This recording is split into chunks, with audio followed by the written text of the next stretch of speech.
Assalamualaikum warahmatullahi wabarakatuh.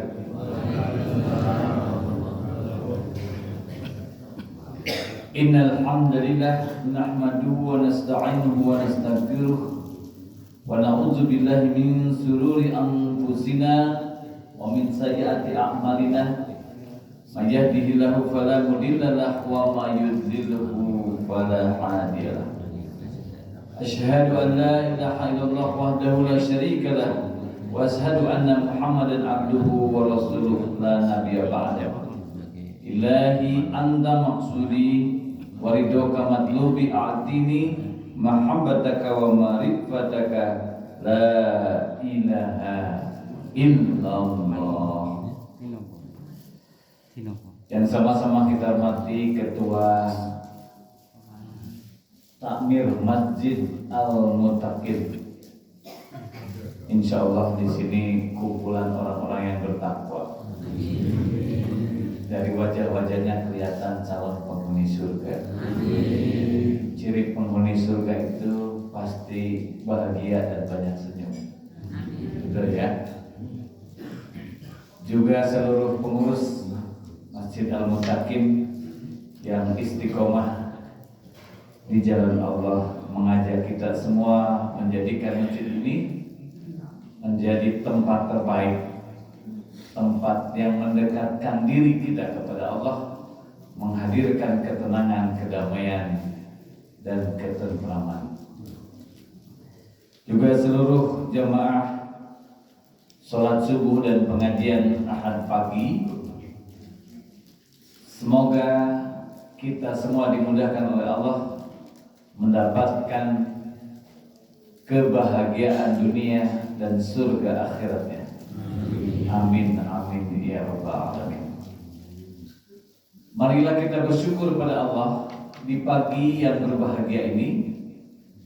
Kita sudah mendapatkan yang pertama, kesehatan, sehingga sampailah tubuh kita ke tempat ini.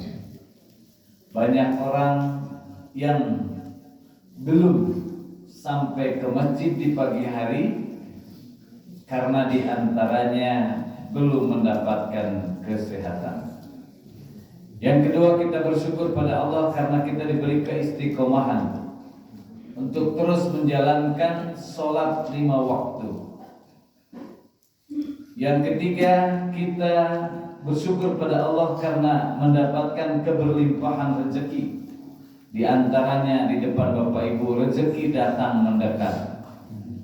Itu bukan mencari tapi didatangi, tinggal angkat dan nikmati. Dan setelah ini Allah akan berikan lagi rezeki-rezeki berikutnya untuk hari ini. Kemudian kesyukuran berikutnya, kita dikelilingi oleh sahabat-sahabat yang soleh dan solehah. Kesyukuran berikutnya, kita dimudahkan oleh Allah dalam kehidupan yang berkah, keluarga yang harmonis, dan doa-doa yang dikabulkan. Salawat dan salam tercurah limpahkan untuk teladan agung Rasulullah Muhammad sallallahu alaihi wasallam. Beliau teladan sebaik-baiknya teladan, sehingga ketika kita datang ke dunia, Allah sudah siapkan Islam, aturan hidup sempurna. Allah sudah siapkan Al-Quran, pedoman hidup sempurna. Dan Allah sudah siapkan Rasulullah Muhammad sallallahu alaihi wasallam, teladan hidup sempurna. Sungguh kalau kita mengikuti polanya Allah, niscaya kita bertemu dengan kesuksesan dan kesuksesan. Adapun ujian hidup adalah cara Allah agar kita semakin dekat kepadanya. Dan solusinya Allah juga yang menyiapkan. Kita mah tinggal menjalaninya. Jemaah sekalian, di kesempatan yang baik ini, izinkan kita sama-sama sharing tentang 3 panggilan Allah. Jadi tidak semua masjid setelah subuh itu mengadakan kajian Ahad pagi ya. Alhamdulillah di sini rutin. Kami juga setelah ini di Masjid Al-Alim. Jadi Masjid Al-Alim itu Jalan Kaliurang KM 16,5 jalur ke Kopi Klotok itu ada masjid ya, selatan gereja Pakom itu depan Indomaret. Nah itu masjid wakaf dari seorang mualaf Pak Alim Bimo Gunarto. Kami yang menerima wakafnya sekaligus ketua takmir di masjid itu, sehingga setiap Ahad pagi jam 6 sampai 7.30 itu ada kajian rutin ya. Nah, sekarang masjidnya menjadi masjid para musafir karena banyak yang transit ya melaksanakan sholat, karena daerah itu menjadi jalur wisata kuliner. Jadi Bapak Ibu setelah ini boleh Bapak Ibu lanjut ke sana. Itu ya, lanjut sarapan paginya di sekitar situ.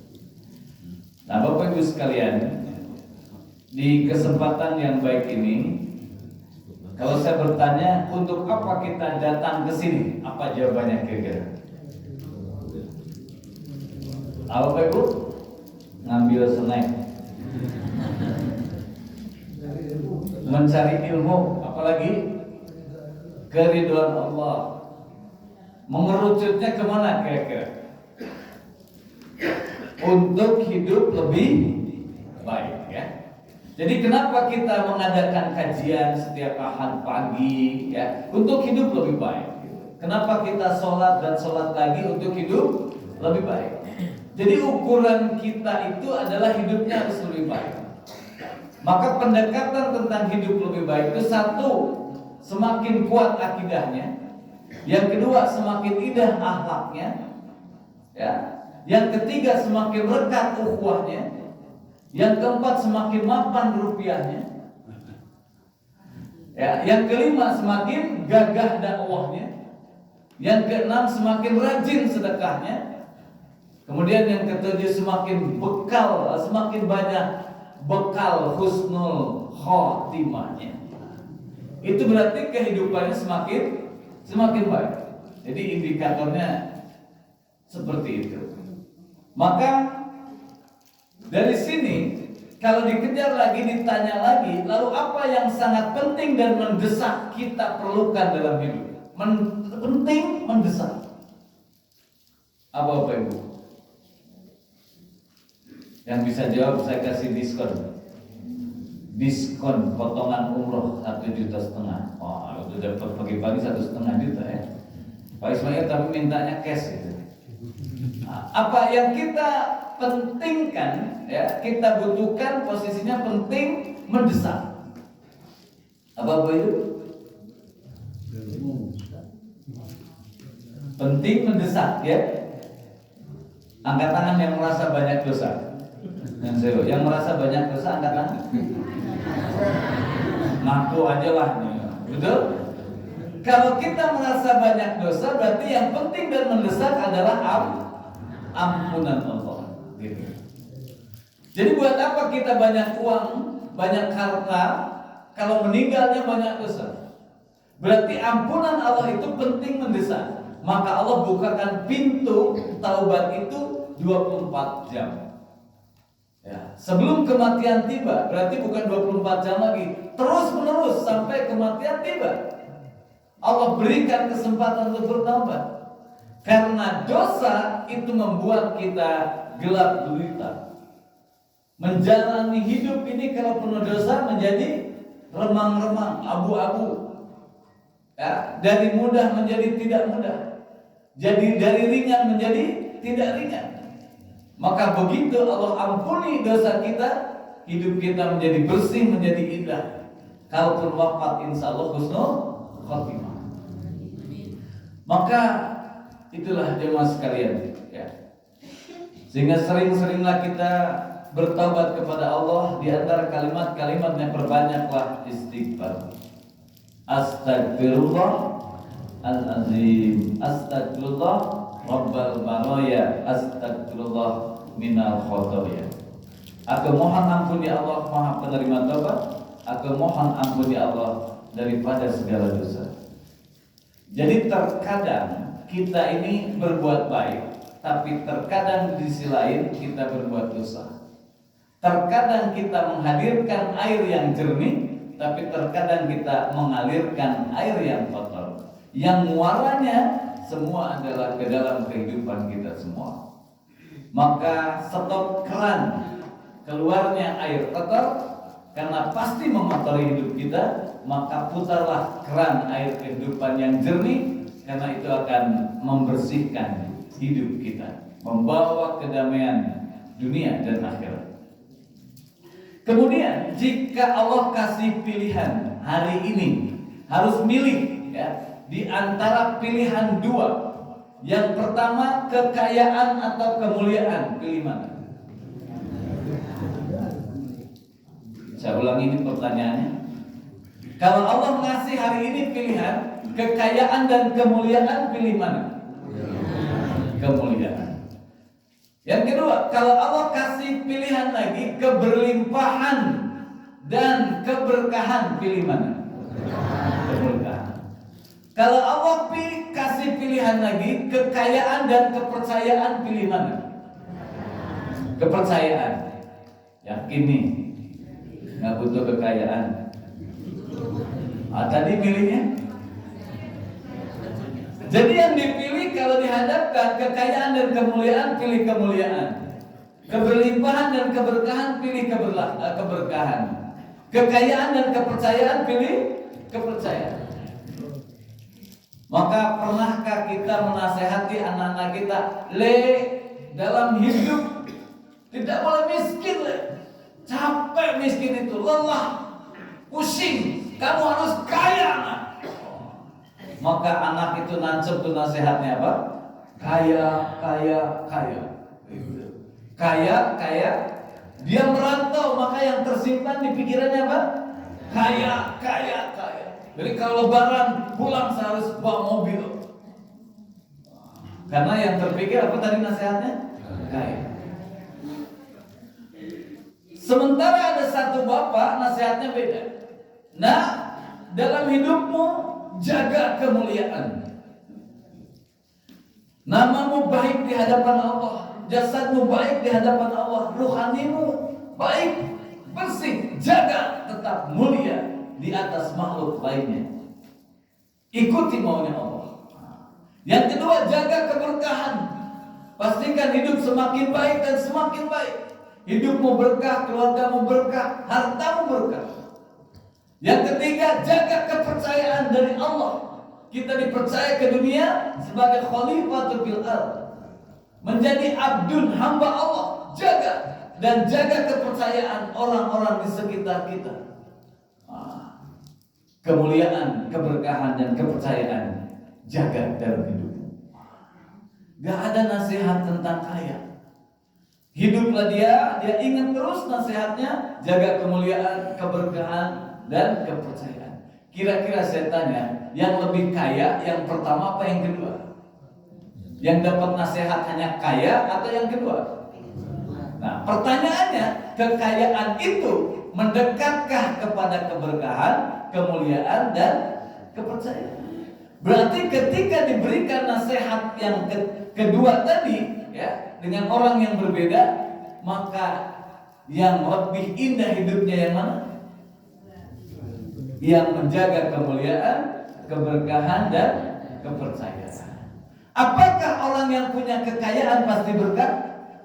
Belum tentu. Pasti mulia? Belum tentu. Pasti dipercaya?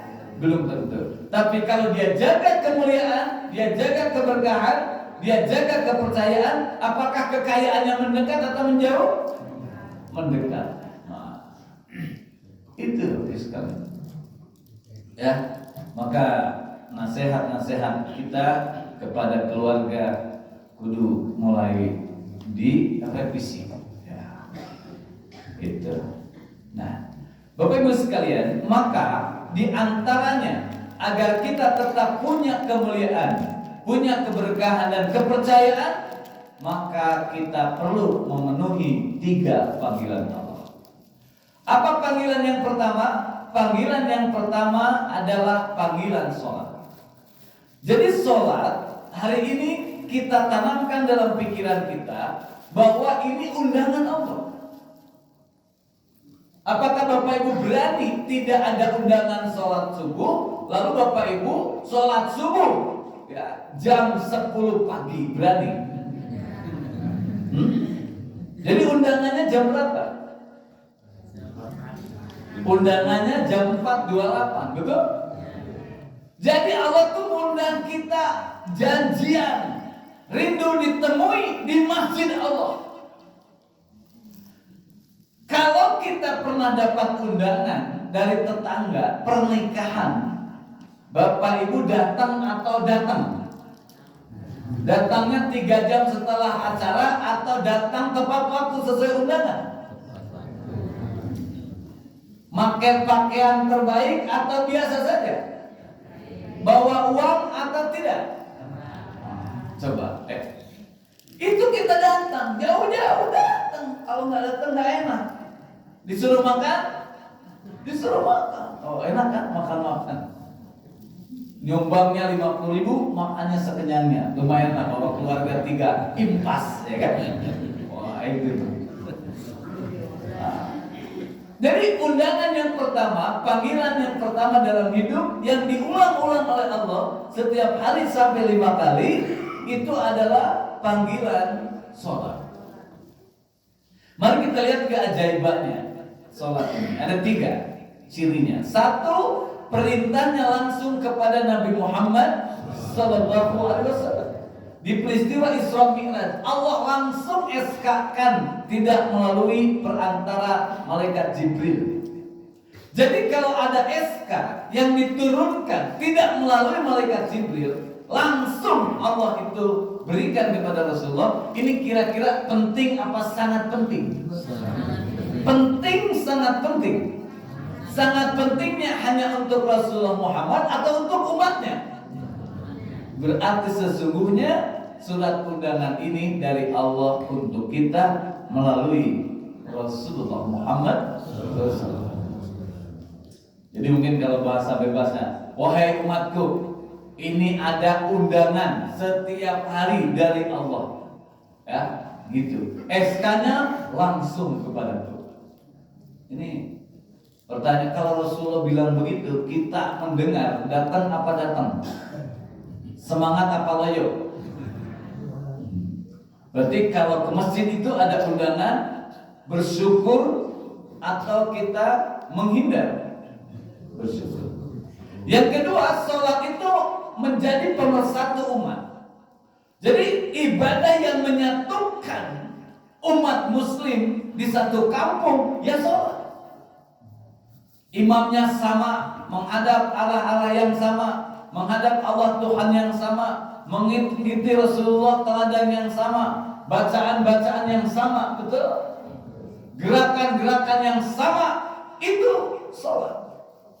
Bahkan ketika di masjid antar daerah kumpul di Istiqlal, imamnya sama, bacaannya, makmum pun ngikut, tidak mau memberanikan diri duluan dari imamnya, betul? Ini sholat. Begitu kumpul antar negara juga sama. Di Masjidil Haram itu kalau sholat melingkar karena Ka'bahnya di tengah, ya. Begitu wawambolin, itu semua yang sholat bacaannya apa? Amin.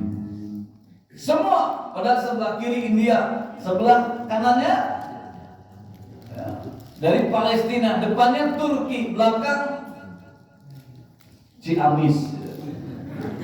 Ini jamaahnya dari Jogja. Sama. Maka Allah satukan kita dalam sholat. Yang ketiga, dijadikan kebiasaan harian.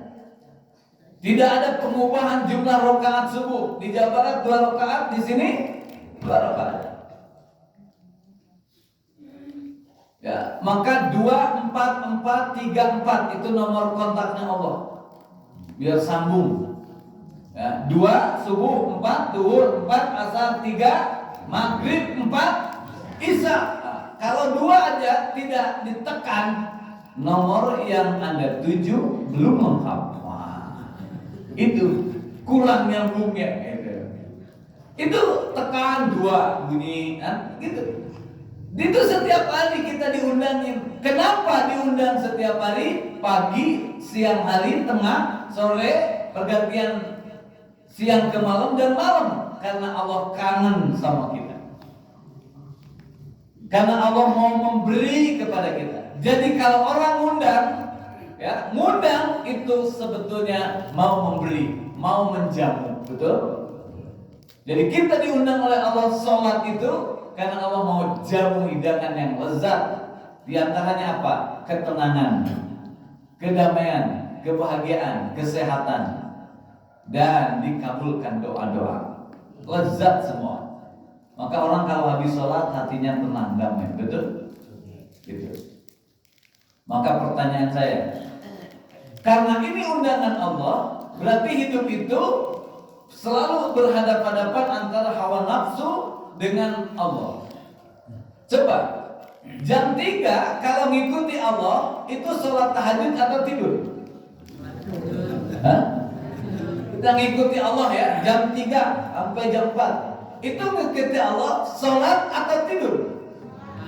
Kalau ngikuti hawa nafsu kita, tidur. Jam 12 kalau ngikuti Allah, sholat atau makan? Sholat kalau ngikuti hawa nafsu, makan tidur-tiduran ya. Gitu, terus saja. Maka barang siapa yang mengedepankan keinginan Allah dalam hidupnya, maka Allah memenuhi keperluan hambanya. Ya.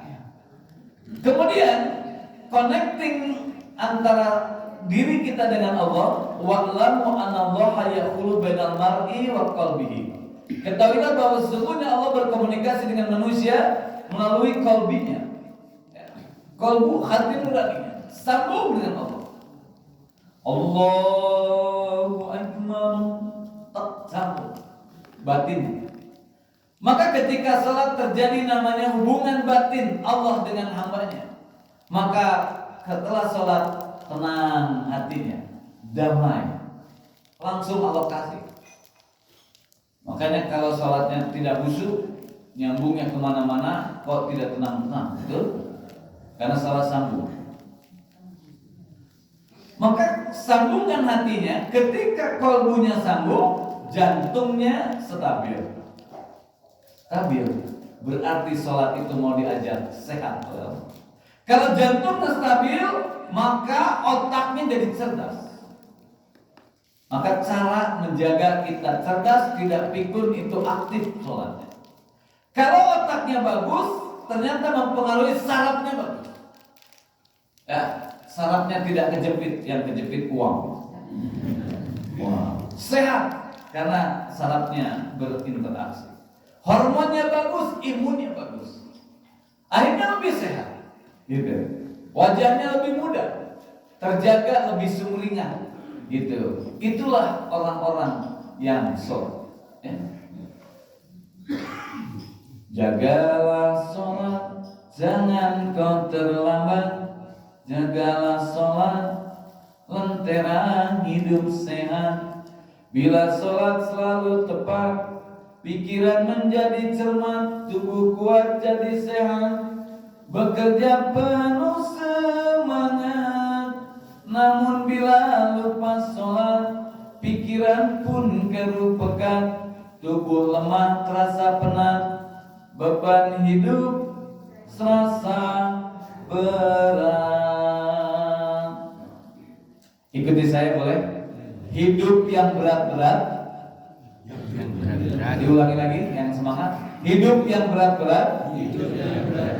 Kasihkan Allah saja. Yang ringan-ringan, aku yang mengerjakan. Setuju? Maka kalau lagi banyak yang berat-berat, ajuin ke Allah. Ya Allah, ini terasa berat, tolong ya Allah selesaikan. Gitu dong, ya tak? Itu jadi sebetulnya Allah mengundang kita itu, Allah mau mendengar apa yang sedang kita rasakan dalam hidup itu. Allah mau bantu selesai. Cuman kitanya suka merasa bisa menyelesaikan. Nah, Bapak Ibu sekalian, yang kedua, panggilan yang kedua yang Allah siapkan untuk kita adalah panggilan kematian. Beda dengan sholat dipanggil nggak datang, dipanggil lagi gak datang, masih bisa menghindar. Tapi ketika panggilan kematian, siapapun akan bilang, siap ya Allah. Karena malaikat Israel tidak akan mengulang-ulang, akan datang satu kali dan kudu berangkat. Mau tidak mau kudu berangkat. Pertanyaannya, angkat tangan yang sudah siap dipanggil kematian. Pertanyaannya, kira-kira dipanggil atau pasti dipanggil? Maka ada istilah, betapa hebatnya pendidikan kita, ya, betapa banyaknya waktu yang kita siapkan untuk hidup sukses. TK, SD, SMP, SMA, kuliah, itu pelajarannya agar hidup sukses. Pertanyaannya, berapa banyak kita belajar untuk mati sukses? Kurang apa kurang banget? Pak, jangan lama-lama pengajiannya, saya mau nyari dunia agar hidup sukses. Padahal dunia pasti ditinggal, kematian pasti dilewati. Jadi ada istilah, barang siapa yang habis-habisan hidupnya untuk dunia, sama dengan dia hidup untuk masa lalu. Tapi barang siapa dia habis-habisan menggunakan dunia untuk akhiratnya, maka dia sedang hidup untuk masa depan. Maka konsepnya, dunia dicipta oleh Allah untuk manusia, tapi manusia dicipta bukan untuk dunia. Manusia dicipta untuk surga. Setuju? Yang tidak setuju, boleh angkat tangan, saya kasih 200.000. Jadi dunia dicipta itu untuk kita. Nah, kita dicipta untuk surga, sehingga jadikan dunia jembatan surga. Itu konsepnya. Nah, kematian itu adalah jatah hidup. Jatah apa? Jatah. Kalau jatah setiap orang pasti dapat. Berarti sukses di dunia juga jatah. Wafat husnul khatimah, jatah apa pilihan? Jatah apa pilihan? Gimana kalau kita jadikan jatah? Pertanyaannya, kalau jatah diambil atau dihindari? Nah, kalau itu kesempatan terbaik, maka siapkan diri kita sebaik-baiknya. Maka sesekali bayangkan seperti apa wafat kita yang diinginkan. Passwordnya 3, mudah, indah, membahagiakan. Mudah, indah, membahagiakan. Jadi meninggalnya mudah, indah.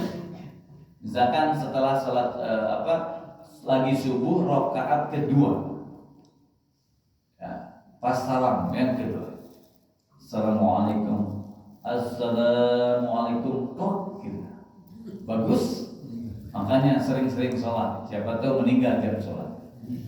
Ya. Nah, dari sini kita belajar bahwa hidup kita ternyata semakin jauh dari tanggal kelahiran dan semakin dekat dengan tanggal kematian. Jadi ada orang lahir tanggal 1 bulan Januari tahun 1045. Kan? Kalau usianya sekarang masih ada, berarti semakin jauh dari tanggal. Ditambah lagi oleh Allah 1 tahun, nambah lagi 1 tahun, nambah lagi, berarti semakin dekat dengan tanggal. Bahasa lainnya, semakin jauh dari rahim ibunya dan semakin dekat dengan kuburannya. Sehingga ketika lahir, bayi itu menangis, keluarganya tersenyum. Ketika meninggal, pastikan kebalikannya. Almarhum tersenyum, keluarga menangis. Jadi kita kalau meninggal kudu senyum, maka latihan senyum, siapa tahu meninggal. Jadi pas senyum meninggal. Nah, gitu. Nah, ini ya. Maka pastikan bekal kematian. Nah, yang ketiga, terakhir. Apa panggilan yang ketiga dalam hidup kita adalah umroh dan haji. Maka umroh dan haji adalah program besarnya Allah untuk hambanya di muka bumi. Nah, umroh dan haji Allah hanya satukan tempatnya, diberikan titiknya. Saya sebut titik rindu keajaiban.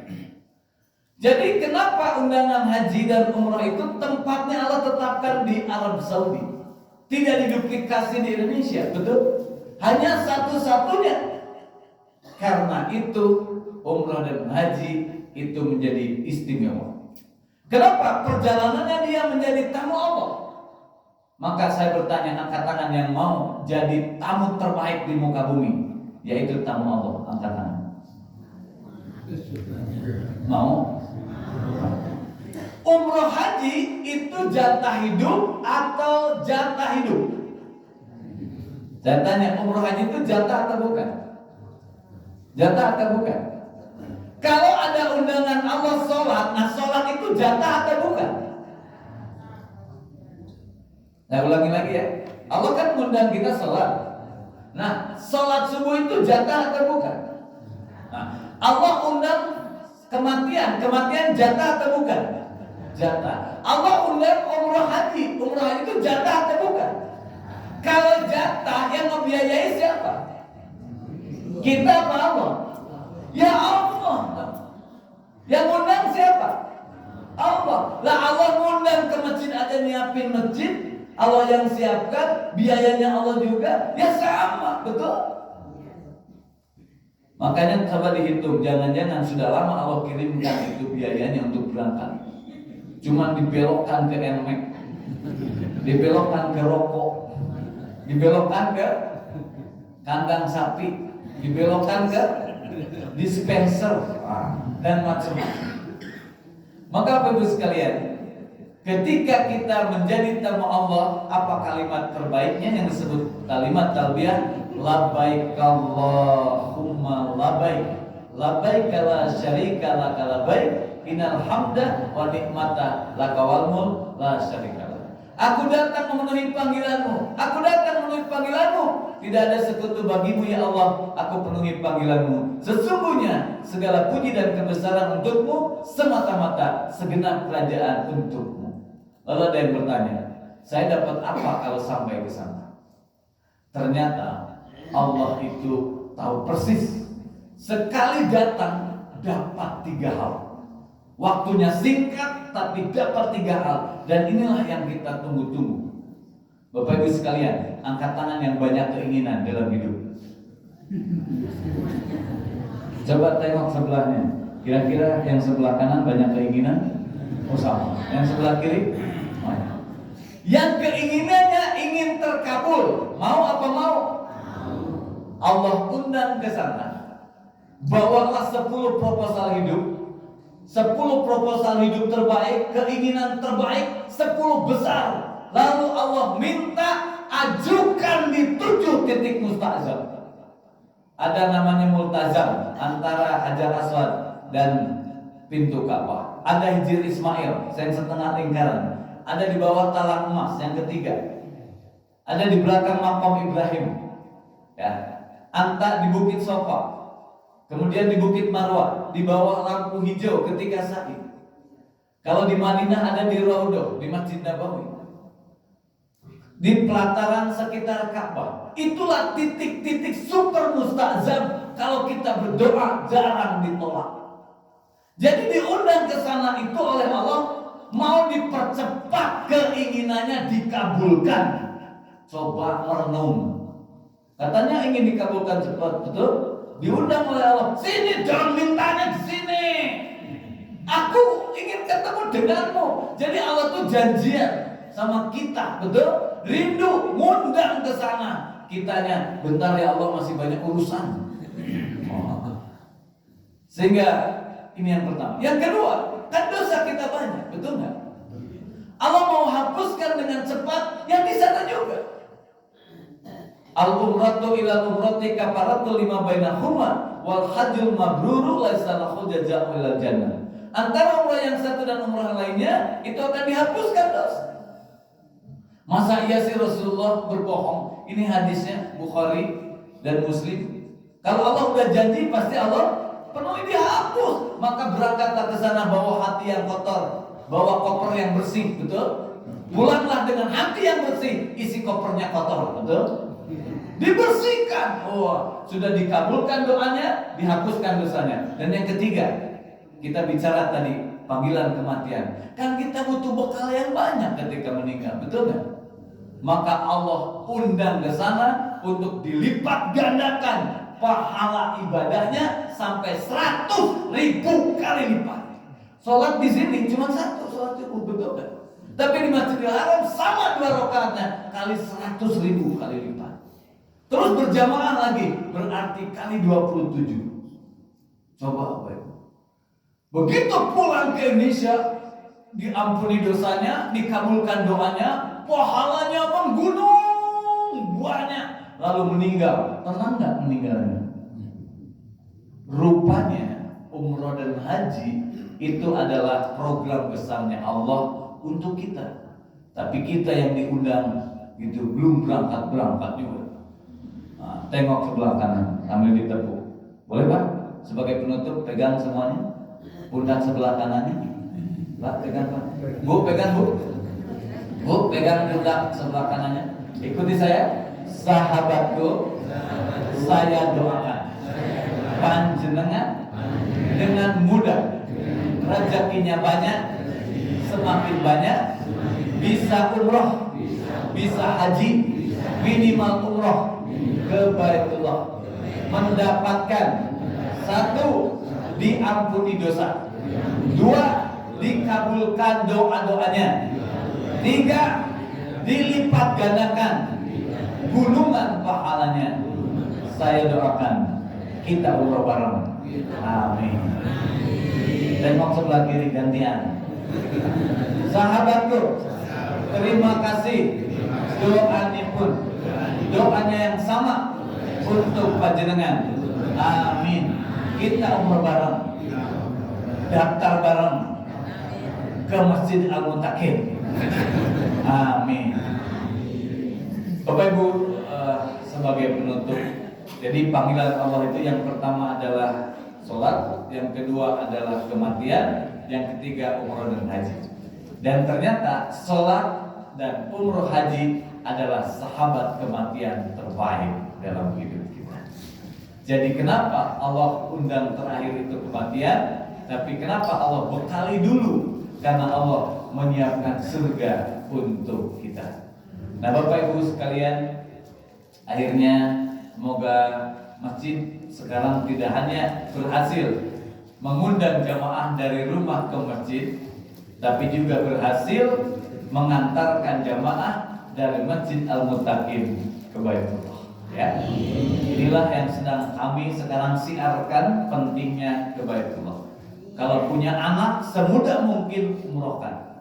Kalau punya orang tua, bekali sebelum kematiannya dengan ibadah umroh. Kenapa? Karena beliau perlu pahala yang banyak, sahabat kematian, betul? Perlu diampuni dosa-dosanya sebelum kematian, dan yang menarik perlu dikabulkan doa-doanya sebelum kematian. Maka berangkatkan beliau. Demikian yang bisa saya sampaikan. Mohon maaf atas segala kekurangan. Assalamualaikum warahmatullahi wabarakatuh. Sekarang tadi untuk kafaratul majlis. Dengan